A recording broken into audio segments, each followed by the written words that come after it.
Assalamualaikum warahmatullahi wabarakatuh. Innal hamdalillah nahmaduhu wa nasta'inuhu wa nastaghfiruh wa na'udzu billahi min shururi anfusina wa sayyiati a'malina. May yahdihillahu fala mudilla lahu wa may yudlil fala hadiya lahu.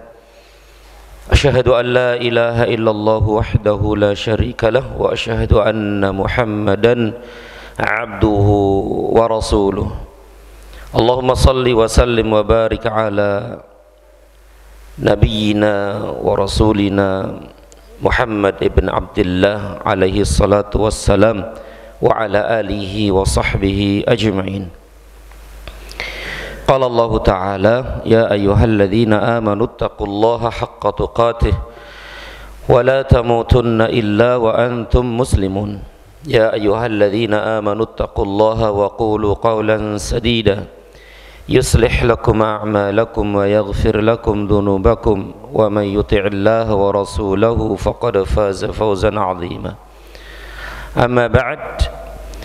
Ayuhal ikhwah a'azani Allah wa iyyakum, ikhwani wa akhwati fillah a'azani Allah wa iyyakum, para bapak ibu sekalian dan saudara-saudariku sekalian yang saya hormati dan yang saya muliakan dan yang senantiasa dirahmati dan diberkahi Allah Subhanahu wa taala. Pertama, segala puji bagi Allah Rabbal Alamin. Segala puji hanya milik Allah Rabbal Alamin. Salawat serta salam senantiasa tercurah kepada junjungan Nabi besar kita Muhammad sallallahu alaihi wasallam. Nas'alullah ta'ala bi asma'ihil husna wa bi sifatihil ulia. Kita berdoa dan mohon kepada Allah Subhanahu wa ta'ala dengan nama-namanya yang indah dan sifat-sifatnya yang mulia, sifat-sifatnya yang agung. Allahumma inna nas'aluka ilman nafi'an wa rizqan tayyiban wa amalan mutaqabbala. Ya Allah, anugerahkan kepada kami ilmu yang bermanfaat, rezeki yang baik dan amalan yang diterima. Allahumma alimna ma yanfa'una wanfa'na bima 'allamtana wa zidna ilma. Ya Allah, ajarkan kepada kami apa-apa yang bermanfaat bagi kami dan berikanlah manfaat dari apa-apa yang telah Engkau ajarkan kepada kami. Wazidna ilma, dan tambahkan kepada kami ya Allah al-ilmu. Amin ya arhamar rahimin. Para bapak ibu sekalian dan saudara-saudariku sekalian yang saya hormati dan yang saya muliakan. Seperti biasa, kajian kita di kesempatan yang berbahagia ini adalah pembacaan kitab Tauhid karya Syekh Muhammad At-Tamimi rahimahullahu ta'ala rahmatan wasi'atan, yaitu kajian tentang Tauhid, kajian tentang akidah. Pada pertemuan yang lalu telah kita bahas bab berapa? Bab ke 4 atau 5, yaitu ad-da'wah ila syahadati alla ilaha illallah, yaitu berdakwah kepada syahadat la ilaha illallah. Sebelumnya tentang apa? Tentang al-khawfu minasyirik, takut kepada kesyirikan. Dan sebelumnya tentang apa? Tentang keutamaan tauhid. Dan sebelumnya lagi tentang hakikat tauhid. Pada pertemuan yang lalu sudah kita sampaikan beberapa faidah dari peletakan bab oleh penulis rahimahullah ta'ala. Kalau kita perhatikan bab per bab dari awal sampai yang akan kita bahas ini adalah yang mana penulis rahimahullah ta'ala ingin menjabarkan, ingin menjelaskan tentang apa itu tauhid, hakikat tauhid itu seperti apa, Setelah itu beliau membawakan tentang keutamaan, faidah keutamaan tauhid. Banyak sekali keutamaan tauhid dan sering kita sampaikan di majelis yang mulia ini. Di antaranya adalah dapat menghapus dosa dan kesalahan, memasukkan pelakunya ke dalam surga tanpa hisab, tanpa azab, sehingga benar-benar kita ini merasa syauq, merasa rindu, cinta dan hub kepada tauhid itu sendiri. Dengan disebutkan dalil-dalil tentang keutamaan tauhid itu, kita akan semakin rindu, semakin cinta dengan tauhid itu. Begitu besar keutamaan tauhid. Setelah kita mengetahui hakikat tauhid, keutamaan tauhid, kita pun harus merasa takut dari lawan tauhid. Apa lawan tauhid? Yaitu syirik. Kalau kita tahu akan keutamaan dan hakikat tauhid, kita pun juga harus merasa khawatir, takut dengan ketakutan yang besar akan syirik itu gitu. Karena kita tahu akan bahayanya syirik itu sendiri. Ya, bahayanya syirik itu sendiri. Mengekalkan pelakunya di dalam neraka, menghapus semua amal-amalnya, dan tidak akan diampuni oleh Allah, dan tidak akan pernah masuk surga, dan yang lainnya dari bahaya-bahaya kesyirikan. Maka wajib bagi kita itu untuk khawatir dan takut akan kesyirikan. Kesyirikan itu baik itu syirkul akbar maupun syirkul asghar, baik syirik besar maupun syirik kecil. Dan akan kita bahas nanti bentuk-bentuk kesyirikan. Seperti apa sih syirik-syirik itu begitu. Kemudian setelah kita mengetahui itu semua, penulis membawakan tentang dakwah kepada syahadat. Setelah kita merasa cinta kepada tauhid, mengerti hakikat tauhid, kemudian takut kepada tauhid, setelah itu kita berusaha untuk mendakwahkan tauhid itu, menyampaikan tauhid kepada manusia, yaitu syahadat, dakwah kepada syahadat la ilaha illallah. Nah, ini pun sudah kita bahas pada pertemuan yang lalu, dan dalil-dalil juga ya yang dibawakan oleh penulis rahimahullahu taala. Saatnya masuk ke bab ke-6, bab 6, yaitu tentang tafsirut tauhid. Tafsirut tauhid wa syahadatu an la ilaha illallah. Tafsir tauhid dan syahadat la ilaha illallah. Tafsir tauhid dan syahadat la ilaha illallah. Di sini penulis ingin menjelaskan tafsir, penjelasan tentang apa itu tauhid dan apa itu kalimat la ilaha illallah. Bagaimana mungkin kita bisa mendakwahkan tauhid kepada manusia kalau kita tidak tahu tafsir, penjelasan tauhid itu sendiri, dan tidak tahu makna tafsir dari la ilaha illallah. Masya Allah ya, bab per bab memiliki keterkaitan yang sangat kuat sekali ya, sangat tepat dan sangat pas begitulah ya. Bagaimana mungkin kita bisa mendakwahkan tauhid dan la ilaha illallah kalau kita tidak tahu hakikat, tafsir, makna tauhid itu sendiri dan la ilaha illallah. Nah, di sini penulis rahimahullahu taala ingin menjelaskan apa itu la ilaha illallah, apa itu kalimat tauhid itu sendiri, yaitu la ilaha illallah. Apa artinya sih? Tafsirnya itu apa? Maknanya itu apa? Penjelasannya itu seperti apa gitu loh.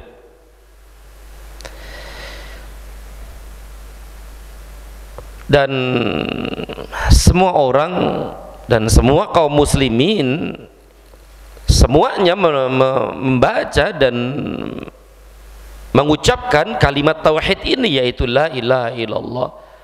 Tapi kebanyakan mereka tidak memahami apa itu la ilaha illallah. Artinya la ilaha illallah itu apa gitu loh. Banyak sekali penafsiran manusia tentang apa itu la ilaha illallah. Banyak sekali dari manusia yang mendefinisikan, menafsirkan apa itu la ilaha illallah. Tapi insya Allah kita hanya menjelaskan makna yang benar gitu loh. Makna yang benar apa itu la ilaha illallah berdasarkan apa? Dalil. Berdasarkan dalil. Dan dalil-dalil yang dibawakan oleh penulis cukup banyak di sini, yaitu Al-Quran dan Sunnah tentu ya, Al-Quran dan Sunnah. Dan sering kita sampaikan kitab ini subhanallah selalu ketika membawakan bab, setelah itu apa? Dalil, Al-Quran, Sunnah, Al-Quran, Sunnah, perkataan para sahabat. Sedikit sekali dari perkataan beliau ini rahimahullahu ta'ala. Tafsir itu apa sih tafsir ya? Penjelasan ya. Tafsir itu penjelasan. At-tauhid, tafsirut tauhid, alif lam at-tauhid, alif lam at-tauhid. Alif lam di sini lit ta'rif, alif lam lit ta'rif, yang menunjukkan bahwa alif lam di sini sudah dipahami, sudah dimengerti bahwa artinya adalah itu. Paham nggak nih? At-ta'rif, alif lam yang menunjukkan sesuatu yang sudah pasti gitu. Maksudnya adalah seperti itu. Makanya dalam ilmu apa namanya tajwid ada alif lam qamariyah, alif lam syamsiyah kan begitu. Nah, di sini alif lam kalau masuk ke ilmu nahwu itu ya, maka alif lam di sini memiliki banyak arti gitu, banyak makna. Alif lam itu memiliki banyak makna tergantung siyak pembicaraan. Tapi di sini dimaksudkan adalah alif lam lit ta'rif, untuk menunjukkan apa sih tauhid apa gitu loh. At-tauhid, tauhid. Alif lam maksudnya tauhid apa gitu loh. Nah, maksudnya di sini adalah tauhid uluhiyah. Tauhid uluhiyah. Dulu sudah kita sampaikan dan jelaskan, tauhid terbagi menjadi berapa? 3. Tauhid rububiyah, tauhid uluhiyah, tauhid asma was-sifah. Rububiyah, uluhiyah, asma was-sifah. Pembagian ini tentu ijtihad para ulama berdasarkan istiqra, yaitu pengambilan dalil-dalil dari sekian banyak dalil Al-Quran dan Sunnah. Ternyata disimpulkan gitu loh, disimpulkan bahwa oh ternyata tauhid itu ada 3, tidak keluar dari 3 ini, tidak akan keluar dari 3 ini ya. Yang pertama adalah tauhid rububiyah, kedua tauhid uluhiyah, dan ketiga tauhid asma wasifah. Nah, yang dimaksud dari alif lam di sini at-tauhid adalah tauhid uluhiyah, bukan tauhid rububiyah. Karena tauhid rububiyah ini sudah diimani, sudah diyakini oleh semua manusia. Bahkan orang-orang kafir pun, orang-orang musyrikin pun mengakui akan tauhid rububiyah. Apa tauhid rububiyah itu? Tauhid rububiyah itu meyakini bahwa tidak ada pencipta kecuali Allah, tidak ada pengatur kecuali Allah, tidak ada pemilik kecuali Allah, tidak ada yang mematikan, menghidupkan, ngasih rizki dan seterusnya kecuali Allah. Dengan kata lain adalah mengakui akan perbuatan Allah Subhanahu wa taala. Apa perbuatan Allah? Menciptakan, memiliki, mengatur. Itu rububiyah, dan semua orang itu tahu gitu loh. Ya, semua orang sudah diberikan fitrah oleh Allah sebelum lahir akan tauhid rububiyah ini. Bahkan orang-orang musyrikin dulu di zaman Nabi SAW meyakini tauhid rububiyah tidak? Meyakini. Ketika mereka ditanya siapa pencipta langit, pencipta bumi, penurun hujan, pemberi rizki dan seterusnya, mereka katakan apa? Allah. La yaqulunna Allah. Mereka mengatakan Allah. Berarti Abu Jahal, Abu Lahab dan CS-CS-nya mengetahui tauhid rububiyah? Iya, mengetahui tauhid rububiyah. Meyakini tauhid rububiyah, meyakini tauhid rububiyah. Ketika mereka ditanya siapa pencipta ini, pengatur ini, pemberi rizki, yang menciptakan langit, menciptakan bumi dan seterusnya, mereka katakan Allah. Berarti memang manusia, setiap manusia sebelum lahir itu sudah difitrahkan oleh Allah, mereka mengakui itu semua. Kecuali fitrah yang sudah apa ini Pak? Fitrah yang sudah melenceng jauh gitu ya, sebagaimana Firaun itu kan, sebagaimana Firaun itu fitrahnya sudah rusak banget gitu loh, sudah rusak banget, yang mana dia mengatakan ana rabbukumul a'la, aku, kata Firaun, adalah Rabb kalian, Tuhan kalian yang paling tinggi. Ini fitrah yang sudah hancur gitu, sudah rusak begitu. Tapi kalau fitrah yang masih lurus-lurus saja, meskipun mereka itu musyrik, mereka meyakini itu. Berarti ya sudah, tauhid rububiyah nggak usah dibahas gitu loh. Udah nggak usah dibahas, semua orang tahu. Dari zaman dulu sampai hari kiamat, orang sudah tahu tentang tauhid rububiyah. Diajari nggak diajari, mereka itu sudah dengan fitrahnya sendiri akan meyakini itu gitu loh.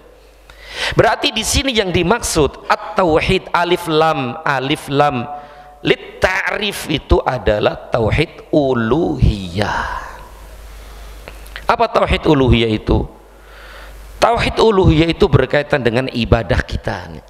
Artinya seluruh wajib bagi kita yaitu tidak beribadah hanya kepada Allah gitu loh.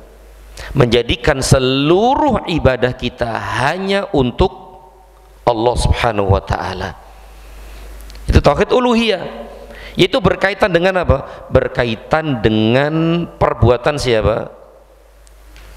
Perbuatan hamba. Kalau tauhid rububiyah berkaitan dengan perbuatan Allah Subhanahu wa taala. Apa perbuatan Allah? Menciptakan dan seterusnya. Kalau uluhiyah berkaitan dengan perbuatan hamba. Apa perbuatan hamba? Beribadah. Beribadah untuk siapa? Untuk Allah saja. Menjadikan seluruh ibadah kita hanya untuk Allah Subhanahu wa taala. Qul inna salati wa nusuki wa mahyaya wa mamati lillahi Rabbil alamin la syarikalah. Sesungguhnya solatku, sembelihanku, matiku, hidupku hanya untuk Allah. La syarikalah, tidak ada sekutu baginya. Ini uluhiyah. Sebagaimana juga firman Allah, wa ma khalaqtul jinna wal insa illa liya'budun, tidaklah aku ciptakan jin dan manusia melainkan untuk beribadah kepadaku. Artinya mentauhidkanku. Yaitu ini berkaitan dengan perbuatan hamba, yaitu ibadah kepada Allah Subhanahu wa taala. Jadi yang dimaksud dengan tauhid dalam bab ini adalah tauhid uluhiyah. Makanya penulis rahimahullah taala menambahkan alif dan lam lit ta'rif untuk diketahui. Di ta'rif itu misalnya begini, ini nadharah ya, apa namanya ini? Bahasa Arabnya apa ini? Nadharah ya. Nadharah. Atau inilah kursi, kursilah, kursi. Kursiyun, kursiyun, kursi. Kan nggak ada alif lamnya kan ya? Tidak ada alif lamnya. Kursiyun, kursi.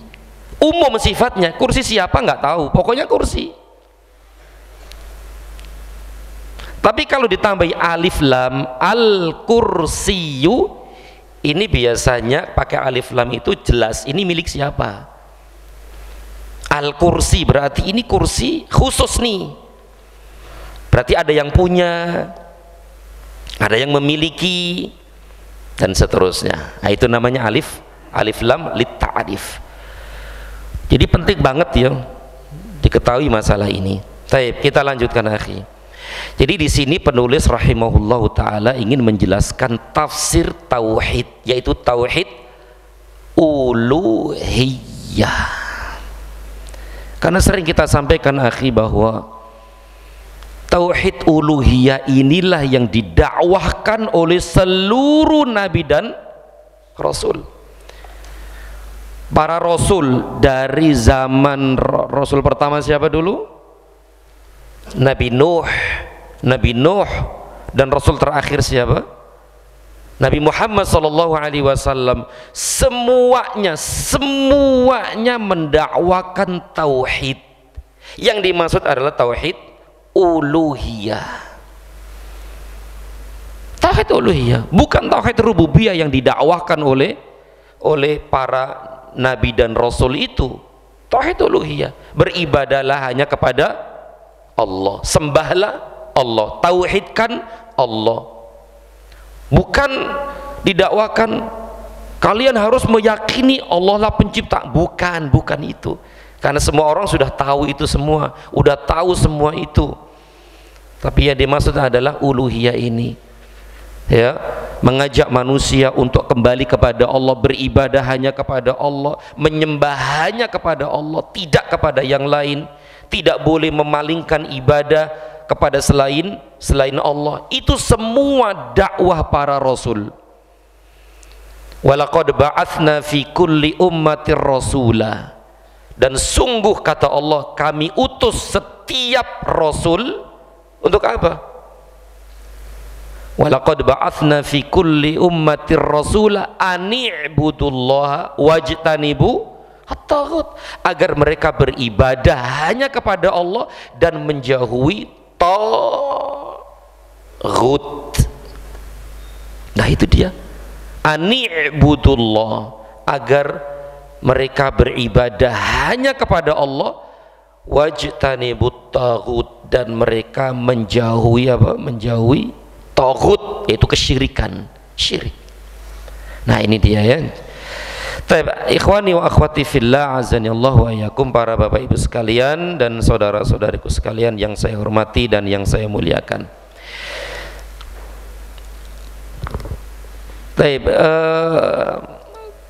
Tafsir tauhid dan syahadat. Tafsir penjelasan tauhid, yaitu tauhid uluhiyah, dan syahadah la ilaha illallah. Apa itu syahadah? Syahadat kan tiap hari kita baca asyhadu an la ilaha illallah wa asyhadu anna muhammadan abduhu wa rasuluhu, atau wa asyhadu anna muhammadan rasulullah. Asyhadu, aku bersaksi. Apa yang dimaksud dengan syahadat atau saksi itu? Setiap hari kita baca. Kata para ulama, syahadat itu artinya bukan hanya sekedar ngucapin, tidak. Tapi syahadat adalah meyakini, mengucapkan, dan mengkhobarkan. Meyakini, mengucapkan, dan mengabarkan. Itu namanya syahadat.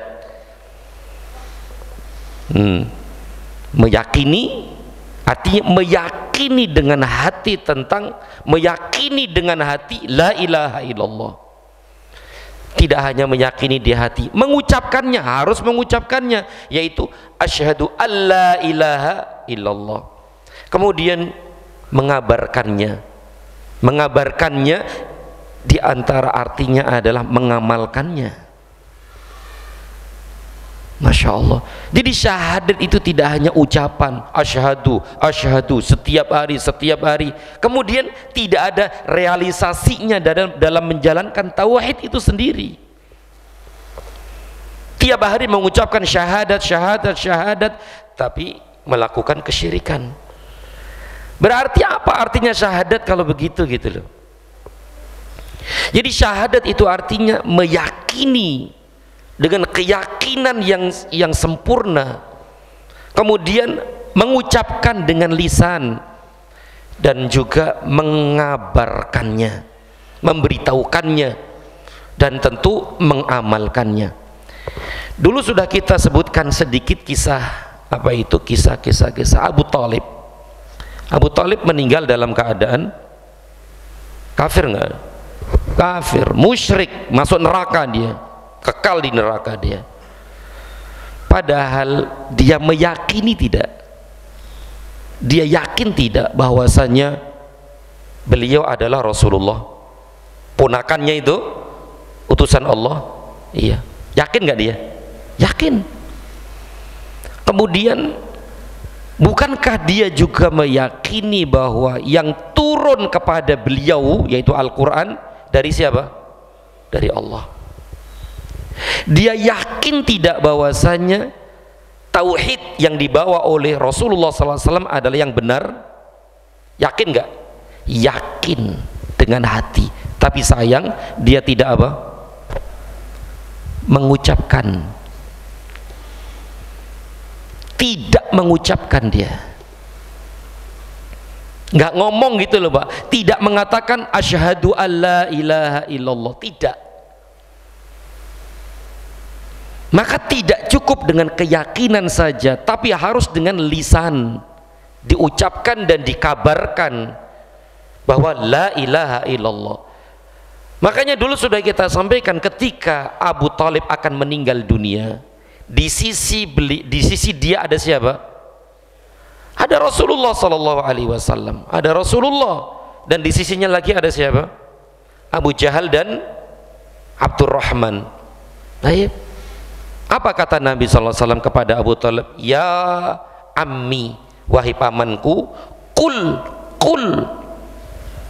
itu apa? Kul, ucapkan, pakai qaf ya, pakai qaf, bukan pakai kaf. Kalau pakai kaf apa? Kul.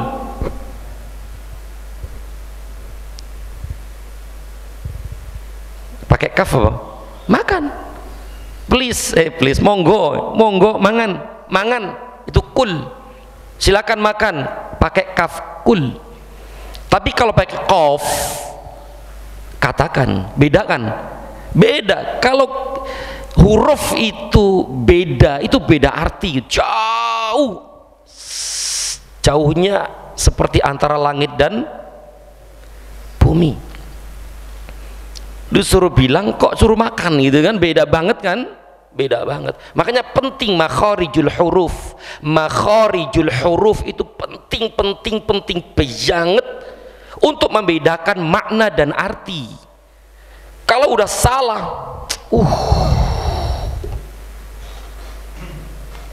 gimana Pak? Wah, itu sudah artinya jauh banget gitu loh, bahkan sangat bisa saja itu merubah arti yang sebaliknya. Harusnya ke atas kok ke bawah, harusnya apa namanya, harusnya baik kok jadi buruk. Itu Masya Allah. Makanya ini wajib minimal haruslah begitu ya, untuk mengetahui makharijul huruf, agar tidak salah dalam menerjemahkan dan makna arti itu sendiri. Ini penting sekali. Apalagi orang-orang khusus ya, orang-orang yang khusus dalam bidangnya tentu harus tahu itu ya, harus tahu. Baik.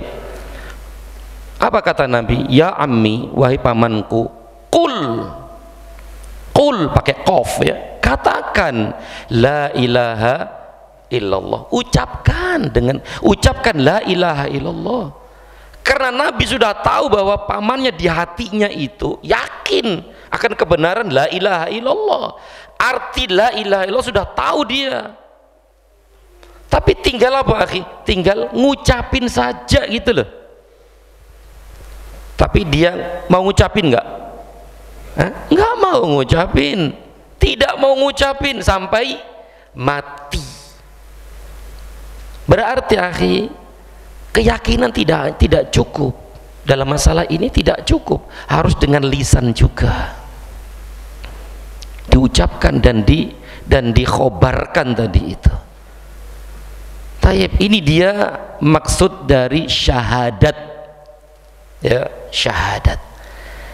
syahadat la ilaha illallah. Apa yang dimaksud dengan la ilaha illallah? Apa itu la ilaha illallah?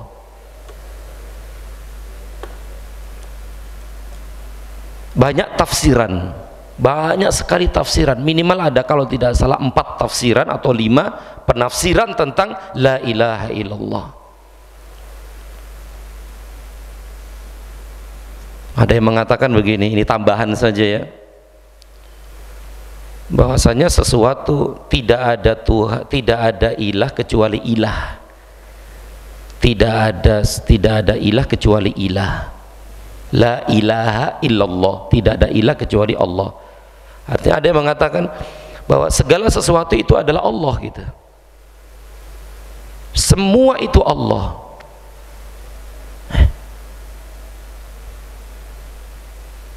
Pernah dengar nggak penafsiran seperti ini? Ini salah satu penafsiran yang batil. Mereka meyakini tidaklah sesuatu itu kecuali Allah. Tidaklah sesuatu itu kecuali Allah. Berarti langit Allah, matahari Allah, bumi Allah, sapi Allah, kuda Allah, begitu. Sehingga mereka meyakini pokoknya ibadah kepada apa saja benar karena itu adalah Allah. Pernah dengar ini? Masya Allah. Berarti nyembah apa? Nyembah patung. Bener. Karena patung itu adalah Allah. Ini penafsiran-penafsiran yang batil, subhanallah. Dan itu ada, akhi. Sehingga mereka meyakini bahwa ibadah kepada apa saja, siapa saja benar, sahih, karena itu adalah Allah, karena mereka itu adalah Allah. Bahkan ada yang mengatakan Allah itu ada di sini, udah di sini, di kita ini adalah Allah sudah. Banyak sekali penafsiran yang salah, batil, tidak sesuai dengan dalil Al-Quran dan Sunnah. Makanya beliau menafsirkan la ilaha illallah ini tidak hanya dari hawa nafsunya saja, tidak, tapi berdasarkan dalil-dalil. Oh, ternyata la ilaha illallah maknanya adalah ini.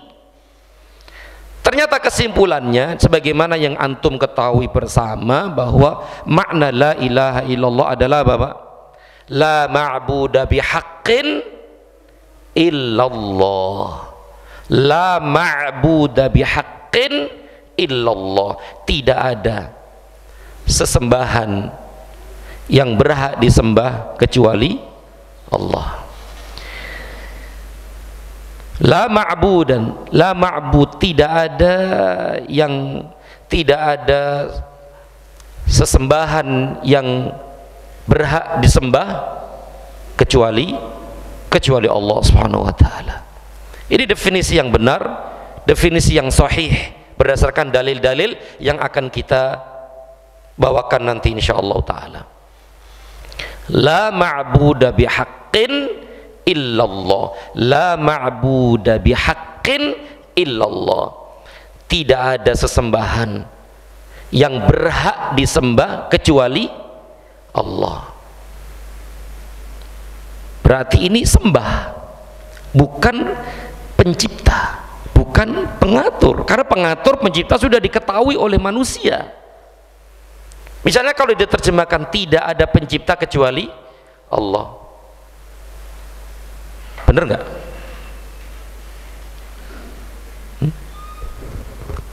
Tidak ada pencipta kecuali Allah, bener?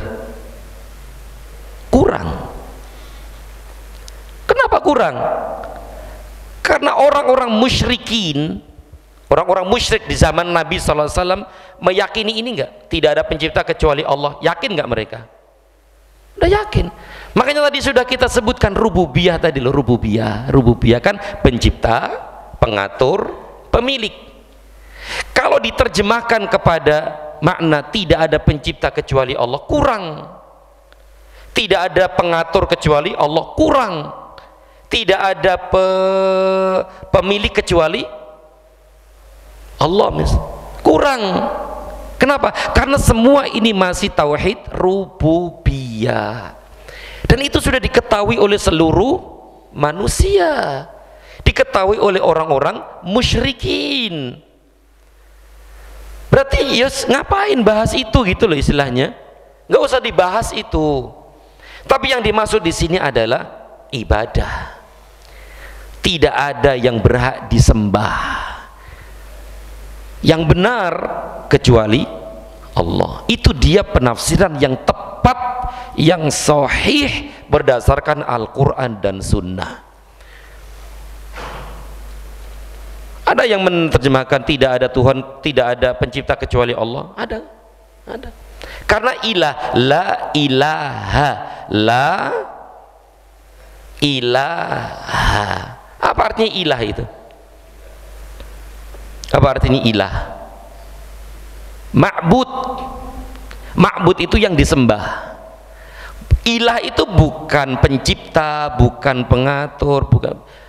Artinya adalah ma'bud, yang disembah, ma'bud, ilah itu artinya. Berarti la ilaha, tidak ada yang berhak disembah illallah kecuali Allah.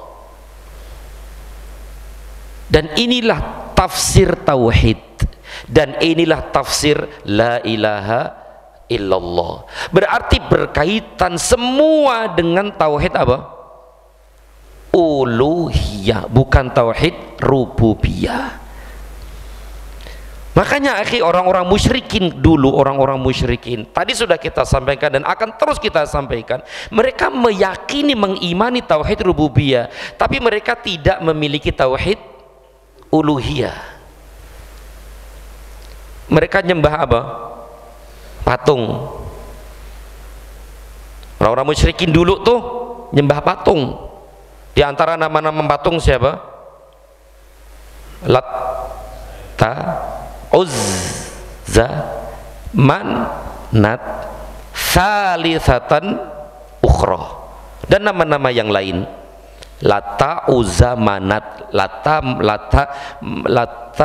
Manat, Uzza, Salisatan, Ukhra.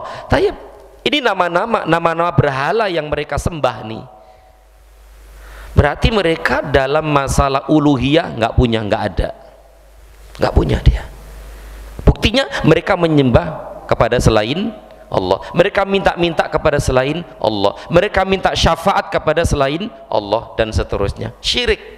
Padahal mereka meyakini tauhid rububiyah, mereka meyakini Allah pencipta, mereka meyakini Allah pemberi rizki, pengatur, pemilik seluruh alam. Nah, berarti dari sinilah ini yang mereka nggak punya, ini tauhid uluhiyah. Makanya la ilaha illallah adalah ini gitu loh, tauhid uluhiyah. Tidak ada yang berhak disembah dengan benar kecuali Allah, tidak ada yang berhak diibadahi kecuali Allah. Ini yang benar, karena inilah Inilah dakwah yang dibawa oleh seluruh nabi dan rasul dari awal sampai akhir. Ini dia. Jadi tidak cukup definisinya itu tidak ada pencipta kecuali Allah, tidak ada pengatur kecuali Allah. Semua orang juga tahu gitu loh. Nggak usah dibahas, nggak usah dijelaskan terlalu rinci gitu. Karena memang Allah sudah fitrahkan ke dalam hati-hati manusia tentang itu. Tapi yang menjadi masalah ini adalah ini tauhid uluhiyah, tauhid uluhiyah. Makanya mengingatkan kita akan siapa itu, kisah Abdul Muttalib ya, Abdul Muttalib ketika Abroha ingin menghancurkan apa itu, Ka'bah, betul nggak nih ya? Ya kan begitu kan, Abroha loh, Abroha ingin menghancurkan Ka'bah, dan ini menjadi penguasa di Mekah waktu itu Abdul Muttalib. Abdul Muttalib itu siapanya Nabi? Ya tentu apa, Abdul Muttalib kakek ya, kakeknya. Abroha ternyata merampas unta-unta siapa? Abdul Muttalib, dirampas. Kemudian datang Abdul Muttalib, dikira Abroha itu Abdul Muttalib marah gitu loh, artinya marah dengan akan dihancurkannya Ka'bah ini. Ternyata dia marah hanya marah karena apa? Untanya diambil, kan begitu. Kata Abroha, kata Abdul Muttalib, berikan itu unta-unta saya, itu milik saya, itu milik saya, kembalikan. Dan untuk Ka'bah itu urusan siapa? Urusan Allah, karena ada yang punya.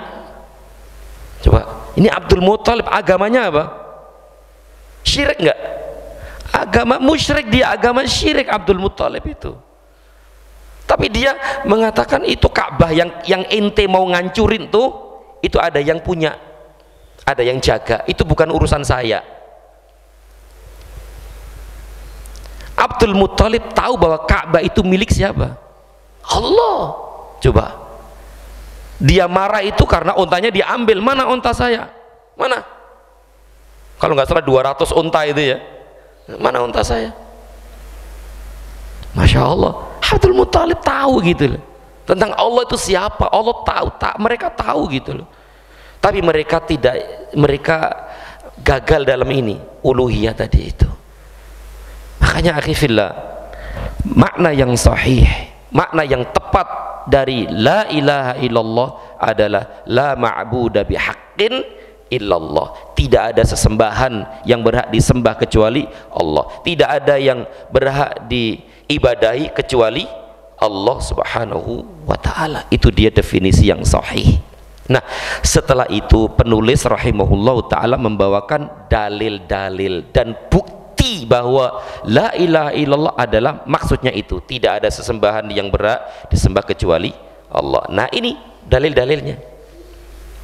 Satu saja kita baca ini karena waktunya sudah agak siang ya. Satu saja nih.